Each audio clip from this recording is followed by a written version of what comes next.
तो next effect की तरफ मूव करते हैं हम, इफेक्ट ऑफ पोटेंशियल की तरफ। तो इसमें देखो सबसे पहला असम्पशन क्या है, सबसे पहले हमें क्या अज्यूम करना है कि जो हमारी फ्रीक्वेंसी है वो क्या है आपकी,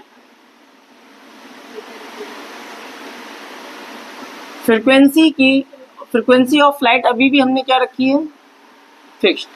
अभी हमने फ्रीक्वेंसी को चेंज बिल्कुल भी नहीं किया है। लेकिन अब जो प्लेट है आपकी ए, प्लेट और इलेक्ट्रोड ए, ये इसको मैं क्या कर रहा हूँ, पोटेंशियल चेंज कर रहा हूँ। इसका पोटेंशियल क्या कर रहा हूँ मैं, चेंज कर रहा हूँ, पोटेंशियल चेंज कर रहा हूँ। कैसे चेंज कर रहा हूँ, बात को समझो। ठीक है, फ्रीक्वेंसी फिक्स है लेकिन पोटेंशियल चेंज करना है।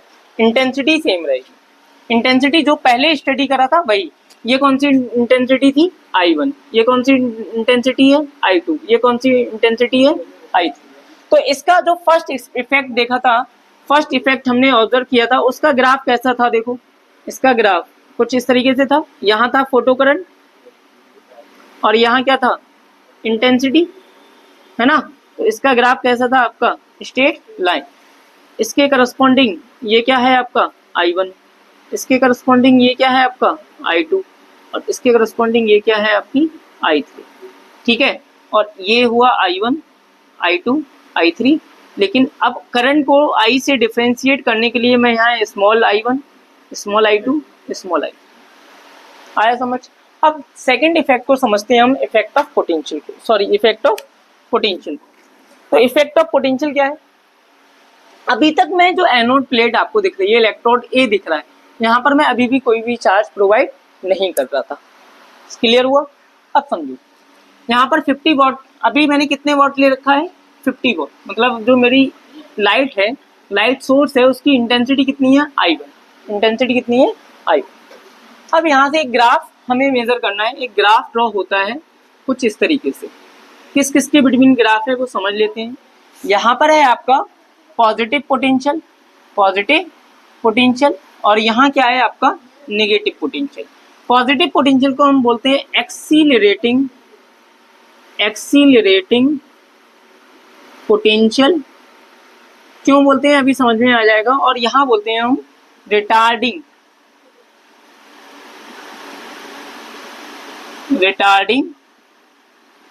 पोटेंशियल। कौन सा पोटेंशियल, रिटार्डिंग। अब बात को समझते हैं। देखो यहाँ पर कितना सोर्स लगा रखा है मैंने, कितने वॉट का सोर्स है, 50 वॉट। कितने वॉट, 50 वॉट। इस 50 वॉट की लाइट जब इस फोटो सेंसिटिव मेटल पर फॉल होती है तो इलेक्ट्रॉन क्या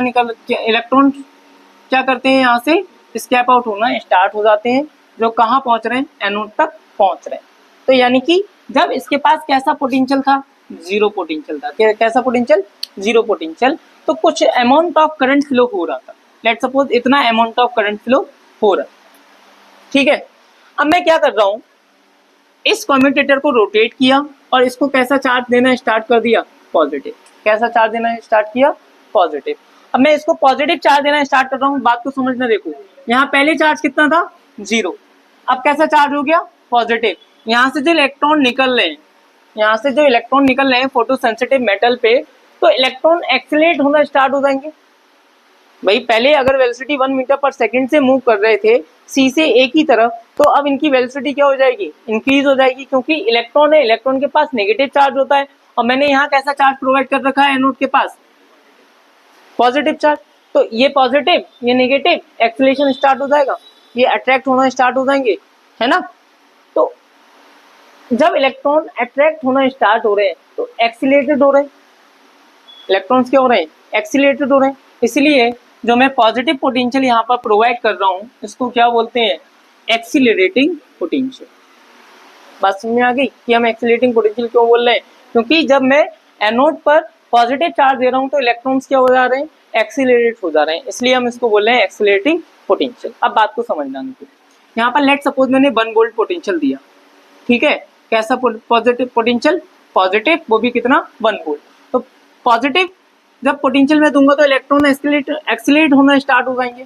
अब पहले कितने इलेक्ट्रॉन जा रहे थे, 100।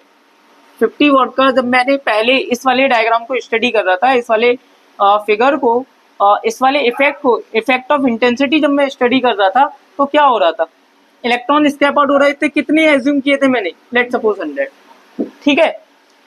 लेकिन जब मैंने यहाँ पर पॉजिटिव पोटेंशियल दिया तो मैंने ऑब्जर्व किया कि करंट की वैल्यू फर्दर इंक्रीज होना स्टार्ट हो गई, फर्दर इंक्रीज होना स्टार्ट हो गई। अब ऐसा क्यों हो रहा है, क्यों हुआ ऐसा? ऐसा इसलिए हुआ, इलेक्ट्रॉन, अच्छा करंट की वैल्यू कब इंक्रीज होगी, जब इलेक्ट्रॉन्स का फ्लो है, मतलब नंबर ऑफ इलेक्ट्रॉन जो पहले जितने स्केप आउट हो रहे थे, मतलब पहुंच पा रहे थे एनोड तक, उससे ज्यादा अब एनोड तक इलेक्ट्रॉन पहुंच रहे हैं, इसलिए करंट की वैल्यू क्या हो रही है, इंक्रीज हो रही है। पहले कितने इलेक्ट्रॉन पहुंच रहे थे, 100, यानी कि पॉजिटिव पोटेंशियल देने से करंट की वैल्यू इंक्रीज हो रही है, तो इट मींस इलेक्ट्रॉन की जो इलेक्ट्रॉन एनोड तक अब कितने पहुंच रहे हैं, लेट सपोज 150, तो पहले 50 इलेक्ट्रॉन नहीं पहुंच पा रहे थे, उनके पास इतनी एनर्जी नहीं थी कि वो कैथोड से निकल के कहां तक पहुंच जाए, एनोड तक पहुंच जाए, इसलिए वो निकल तो रहे थे, इस इमिटर प्लेट से निकल तो रहे थे, बट वो वहां तक नहीं पहुंच पा रहे थे, वो वापस बैक हो जा रहे थे, उनके पास इतनी एनर्जी नहीं थी कि वो यहां से यहां तक ट्रेवल कर पाए। बात समझ में आ गई?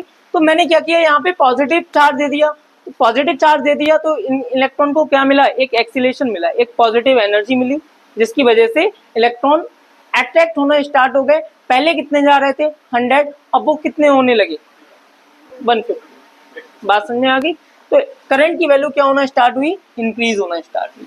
मैंने पोटेंशियल को और इंक्रीज किया, अब पोटेंशियल और इंक्रीज कर दिया, लेट सपोज 10 वोल्ट कर दिया, कितना, 10 वोल्ट। अब 10 वोल्ट जब पोटेंशियल किया तो ऑब्जर्व हुआ कि करंट की वैल्यू और इंक्रीज होना स्टार्ट हुई। देखो इंटेंसिटी अभी भी सेम है, लेकिन करंट की वैल्यू क्या हो रही है, धीरे धीरे इंक्रीज होती चली जा रही है। क्यों इंक्रीज होती चली जा रही है, क्योंकि यहां से अब कितने इलेक्ट्रॉन निकलना स्टार्ट हुए, 200, पहले कितने जा रहे थे, 100, फिर कितने हुए, 150, अब कितने हो रहे हैं, 200। मतलब इंटेंसिटी आप इंक्रीज कर रहे हो तो नंबर ऑफ इलेक्ट्रॉन भी ज्यादा अट्रैक्ट हो रहे हैं। कब, जब ये जो एनोड प्लेट है वो आप इसको क्या कर रहे हैं, पॉजिटिव। बात समझ में आ गई? फिर वही कंडीशन आ गई कि अब 200 पहुंच रहे हैं, 150, यानी कि जब आपने 1 वोल्ट का पोटेंशियल लगाया था तो अभी भी 50 इलेक्ट्रॉन्स ऐसे थे जो बीच में ही अपनी एनर्जी को लॉस करके रिटर्न हो जा रहे थे, वो सी से ए तक नहीं पहुंच पा रहे थे। लेकिन जैसे ही आपने 10 वोल्ट का पोटेंशियल प्रोवाइड किया तो उनको भी एनर्जी मिल गई, वो भी क्या होने स्टार्ट हो गए, एक्सीलरेट होना स्टार्ट हो गए, किसकी तरफ, एनोड की तरफ। क्लियर हुआ? आपने और पोटेंशियल दिया, पॉजिटिव पोटेंशियल और दे दिया, कितना दे दिया, लेट सपोज 20 वोल्ट। तो अब यहाँ से ऑब्जर्व हुआ कि ये जो करंट मैक्सिमम पॉइंट तक पहुंच गई, यहाँ तक पहुंची, ठीक है। सेम कॉन्सेप्ट, क्यों पहुंची, क्योंकि नंबर ऑफ इलेक्ट्रॉन ज्यादा पहुंचना स्टार्ट हो गए, कहां पर, ए पर। अब आपने पोटेंशियल और इंक्रीज कर दिया, लेट सपोज कितना, 30 वोल्ट। अब आपने ऑब्जर्व किया कि ये जो करंट की वैल्यू है वो क्या है, कांस्टेंट है। अब करंट की वैल्यू इंक्रीज नहीं हो रही है, इसका मतलब क्या हुआ कि जितने नंबर ऑफ इलेक्ट्रॉन 50 वॉट से जितने नंबर ऑफ इलेक्ट्रॉन इस इमिटर प्लेट से स्केप आउट हो सकते थे, उतने स्केप आउट अब हो चुके हैं, और उतने कहां तक पहुंच चुके हैं, एनोड तक पहुंच चुके हैं। अब इससे ज्यादा इलेक्ट्रॉन नहीं इमिट हो सकते, और वो इससे ज्यादा इलेक्ट्रॉन यहाँ तक नहीं पहुंच सकते हैं। बात समझ में आ गई? इसलिए करंट की वैल्यू क्या हो रही है, आपकी कांस्टेंट आ रही है। इतना क्लियर हुआ, समझ आ गया? अब सिंपल तो बहुत, अब तो सेकंड एक्सपेरिमेंट तो बहुत ही सिंपल है। अब आप क्या कर दो, इसको 100 वोल्ट कर दो, सेम कॉन्सेप्ट होगा, कुछ नंबर ऑफ इलेक्ट्रॉन निकले होंगे, लेट सपोज 100 वोल्ट कर दिया, पोटेंशियल कितना है अभी, 0, तो कुछ ना कुछ अमाउंट ऑफ करंट होगी, ये हो गई। अब आप क्या कर रहे हो, पोटेंशियल को यहाँ पर, पॉजिटिव पोटेंशियल को क्या कर रहे हैं आप, इंक्रीज कर रहे हैं। इंक्रीज कर रहे हैं तो क्या ऑब्जर्व होगा कि ये करंट की वैल्यू भी क्या हो रही है, ऑब्जर्व हो रही है। लेकिन एक पोटेंशियल पर आकर ये क्या हो जा रही है, कांस्टेंट। ठीक है, ये इंटेंसिटी कितने पे थी, I1, ये इंटेंसिटी कितने पर है, I2। थर्ड इंटेंसिटी और ले ली मैंने, ठीक है, थर्ड इंटेंसिटी ली तो 0 पोटेंशियल पर कुछ ना कुछ अमाउंट ऑफ करंट होगा। पोटेंशियल को इंक्रीज कर रहे हैं तो क्या होगा, ये स्टेट हो जाएगी, कितना हो गई, I2। कॉन्सेप्ट समझ में आया कि इंटेंसिटी इंक्रीज करने से करंट तो इंक्रीज होता है, बट मैं अगर एनोड पे पॉजिटिव पोटेंशियल दे रहा हूँ, एक्सीलरेटिंग पोटेंशियल दे रहा हूँ, तो करंट की वैल्यू इंक्रीज हो रही है। लेकिन एक पॉइंट पर, एक पोटेंशियल पर उस करंट की वैल्यू क्या हो जा रही है, कांस्टेंट हो जा रही है। इस करंट को हम बोलते हैं, ये जो आपको करंट दिख रहा है, इसको बोलते हैं सैचुरेटेड करंट। ठीक है, I1 के लिए सैचुरेटेड करंट ये रहा, I2 के लिए सैचुरेटेड करंट ये रहा, I3 के लिए सैचुरेटेड करंट ये रहा। आगे बात समझ क्लियर हो गया? ठीक। अब बात, अभी तक हमने कैसा पोटेंशियल दिया इसको, पॉजिटिव पोटेंशियल। अब हम क्या कर रहे हैं, कम्यूटेटर को फिर रोटेट कर रहे हैं और क्या स्टार्ट कर दिया, नेगेटिव पोटेंशियल देना स्टार्ट किया।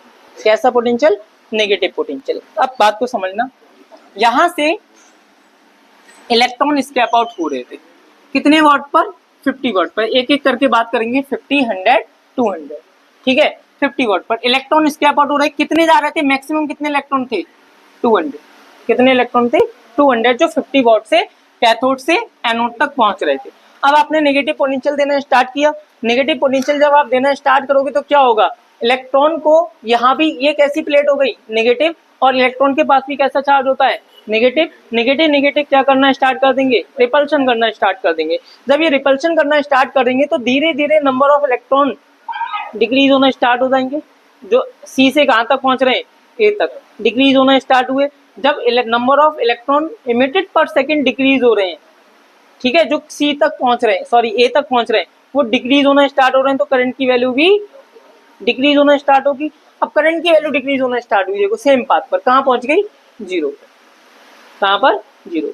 अब आपने नेगेटिव पोटेंशियल देना स्टार्ट किया तो क्या ऑब्जर्व हुआ, कि ये जो नेगेटिव पोटेंशियल है ये धीरे धीरे धीरे धीरे धीरे धीरे कहाँ पहुंच गया, 0 पर। मतलब अब करंट की वैल्यू क्या हो गई, 0। करंट की वैल्यू क्या हो गई, 0। इतना समझ आ गया?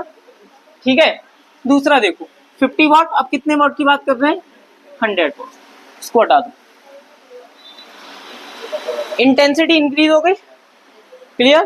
तो यानी कि जितने नंबर ऑफ इलेक्ट्रॉन 50 वाट से जा रहे थे कहाँ तक, ए तक, उसकी क्वांटिटी क्या हो गई, इंक्रीज हो गई। आपने क्या स्टार्ट कर दिया, नेगेटिव पोटेंशियल देना स्टार्ट किया। नेगेटिव पोटेंशियल देना स्टार्ट किया तो क्या होगा, ये अगेन करंट की वैल्यू डिक्रीज होना स्टार्ट हो जाएगी, डिक्रीज होना स्टार्ट हुई, डिक्रीज होना स्टार्ट हुई, डिक्रीज होना स्टार्ट हुई, और सेम पॉइंट पर जाकर ये क्या हो गई, 0। ठीक है, फिर आपने इंटेंसिटी कितनी दे दी, ये थी आपकी I2, और 200 क्या था आपका I3। ठीक है, तो जब I3 पर आपने नेगेटिव पोटेंशियल देना स्टार्ट किया तो क्या ऑब्जर्व हुआ कि ये भी सेम पॉइंट पर जाकर क्या हो रही है, 0 हो रही। इतना क्लियर हुआ? तो यहां से कुछ ऑब्जर्वेशन निकले। पहला पॉइंट क्या है, देखो, सबसे पहला पॉइंट क्या है कि अगर आप एक्सीलरेटिंग पोटेंशियल दे रहे हैं तो करंट की वैल्यू 0 हो रही है, सॉरी मैक्सिमम हो रही है, और मैक्सिमम हो रही है, और एक पॉइंट पर आकर क्या हो जा रही है, कांस्टेंट, जिसको हमने नेम दिया सैचुरेटेड करंट। ठीक है, दूसरा पॉइंट क्या ऑब्जर्व हुआ कि अगर आप जब नेगेटिव पोटेंशियल दे रहे हैं तो सारी, चाहे वो कोई सी भी इंटेंसिटी हो, 50 हो, 100 हो, 200 हो, सबका जो करंट की वैल्यू है एक ही पॉइंट पर क्या हो रही है, 0 हो रही है। जिस पोटेंशियल पर ये 0 हो रही है इसको हम बोलते हैं स्टॉपिंग पोटेंशियल, और we can say cut off potential, और क्या बोलेंगे, कट ऑफ पोटेंशियल, और इसको डिनोट किससे करेंगे, पी नॉट। ठीक है, बात समझ में आ गई। The negative potential given to a anode plate at which the current becomes 0। Current कितनी हो गई, 0 हो गई, तो उस पोटेंशियल को क्या बोलेंगे, स्टॉपिंग पोटेंशियल। दोनों, दूसरा पॉइंट समझ आ गया? ठीक है, पहला पॉइंट का किससे रिलेटेड था, सैचुरेटेड करंट। दूसरा पॉइंट किससे रिलेटेड था, स्टॉपिंग पोटेंशियल, जिसको हमने बोला V नॉट, और इसको हम बोलेंगे I मैक्स। ठीक है, क्लियर हो गया? थर्ड पॉइंट की बात करते हैं। अब देखो थर्ड पॉइंट क्या है, करंट 0 हो रहा है, इंटेंसिटी डिफरेंट है, लेकिन सबके लिए स्टॉपिंग पोटेंशियल क्या है, सेम। सबके लिए स्टॉपिंग पोटेंशियल सेम है। अब स्टॉपिंग पोटेंशियल का मतलब क्या है, पहले वो समझो। लेट सपोज इलेक्ट्रॉन यहाँ से स्कैप आउट होकर सी से कहाँ तक जा रहे हैं, एनोड तक ट्रेवल कर रहे हैं, सी से एनोड तक, सी से ए तक। तो कुछ ना कुछ एनर्जी होगी इनके पास, तभी तो ये सी से ए तक जा रहे हैं। यस और नो, ठीक है। लेट सपोज इनके पास जब जा रहे हैं तो इनके पास वेलोसिटी है, वेलोसिटी है तो ये मूव कर रहे हैं, तो कौन सी एनर्जी हुई इनके पास, कौन सी एनर्जी हुई, काइनेटिक एनर्जी भाई।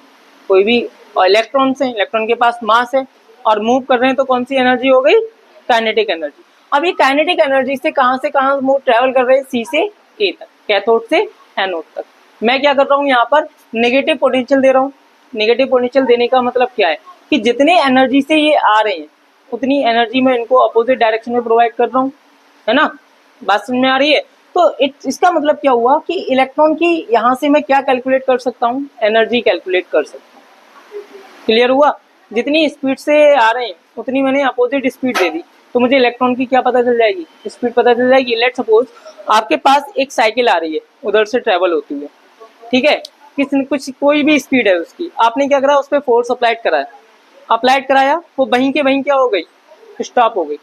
बात समझ में आ रही है। तो मुझे पता चल जाएगा कि मैंने जितना फोर्स लगाया है अब वो उतनी ही फोर्स से आगे ट्रेवल होकर आ रही थी, यस और नो, क्लियर। तो यानी कि उस जो साइकिल है वो कितनी फोर्स से फॉरवर्ड डायरेक्शन में आ रही थी वो मुझे पता चल जाएगा। इट मीन्स वो कितनी वेलोसिटी से मेरी तरफ आ रही थी वो पता चल जाएगा। सेम कॉन्सेप्ट यहाँ है कि जिस एनर्जी से ये ए की तरफ जा रहे थे, एनोड की तरफ जा रहे थे, मैंने उतनी ही एनर्जी अपोजिट प्रोवाइड कर दी। करंट की वैल्यू क्या हो गई, 0, यानी कि अब इलेक्ट्रॉन एक भी सी से ए तक नहीं आ रहा है। बात समझ में आ गई। तो स्टॉपिंग पोटेंशियल किसको डिनोट कर रहा है, एनर्जी को, किसको, एनर्जी को। बात समझ में आ गई। तो स्टॉपिंग पोटेंशियल किसको डिनोट करता है, एनर्जी को। Stopping potential represents energy of electrons, energy of electrons, ठीक है। तो काइनेटिक एनर्जी का फॉर्मूला देखो, काइनेटिक एनर्जी का फॉर्मूला क्या होता है, हाफ mv²। लेकिन मैं किसके टर्म्स की बात कर रहा हूँ, स्टॉपिंग पोटेंशियल के। स्टॉपिंग पोटेंशियल तो वही second chapter, potential is equal to work done upon charge, है ना। चार्ज कौन मूव कर रहा है, E, तो वर्क डन का फॉर्मूला क्या हो जाएगा, E इंटू बी। पोटेंशियल कौन सा है, स्टॉपिंग पोटेंशियल, जहां पर जो इलेक्ट्रॉन्स हैं वो फ्लो होना बंद हो रहे हैं, यानी कि करंट क्या हो रही है, 0 हो रही है। तो इट मींस ये जो काइनेटिक एनर्जी हुई वो किसकी इक्वल हो गई, इलेक्ट्रॉन वोल्ट की इक्वल हो गई, इलेक्ट्रॉन वोल्ट की इक्वल हो गई। क्लियर हुआ। Fourth point, I1 I2 I3 intensity different है बट सभी के लिए स्टॉपिंग पोटेंशियल क्या है, स्टॉपिंग पोटेंशियल सेम। तो क्या स्टॉपिंग पोटेंशियल इंटेंसिटी पे डिपेंड कर रहा है, क्या स्टॉपिंग पोटेंशियल इंटेंसिटी पे डिपेंड कर रहा है, नहीं कर रहा है। देखो I1 के लिए, I2 के लिए, I3 के लिए, सबके लिए जो स्टॉपिंग पोटेंशियल है वो क्या है, सेम है। तो इट मींस क्या हुआ कि जो स्टॉपिंग पोटेंशियल है वो किसके इंडिपेंडेंट है, इंटेंसिटी, ठीक है। तो फोर्थ पॉइंट आपका आ गया कि stopping potential V0 is independent of intensity. अब बात को समझना, एक पॉइंट और रह गया इसमें, ठीक है, कि स्टॉपिंग पोटेंशियल इंडिपेंडेंट है किसके, इंटेंसिटी के। तो इट मींस एनर्जी भी क्या है, energy is also independent of intensity. बात समझ में आ गई, समझ आया। पहला ग्राफ क्या बता रहा है आपको कि आप इंटेंसिटी को इंक्रीज कर रहे हैं तो करंट भी इंक्रीज हो रहा है। यहाँ से मिस जो कॉन्सेप्ट था कि इंटेंसिटी इंक्रीज करने से एनर्जी भी क्या होती है, इंक्रीज होती है। वेव ऑप्टिक्स में पढ़ते तो वहाँ पता चलता कि जो एनर्जी है वो इंटेंसिटी के डायरेक्टली प्रोपोर्शनल होती है, ठीक है। लेकिन यहाँ क्या है कि जो इंटेंसिटी, यहाँ आपको क्या ऑब्जर्व हुआ कि जो एनर्जी है वो इंडिपेंडेंट है किसके, इंटेंसिटी के। यानी कि आप इंटेंसिटी कितनी भी इंक्रीज कर दो, लेकिन इलेक्ट्रॉन की एनर्जी सेम रहेगी, इलेक्ट्रॉन की एनर्जी चेंज नहीं होने वाली है। बात समझ में आ गई, क्लियर हो गया।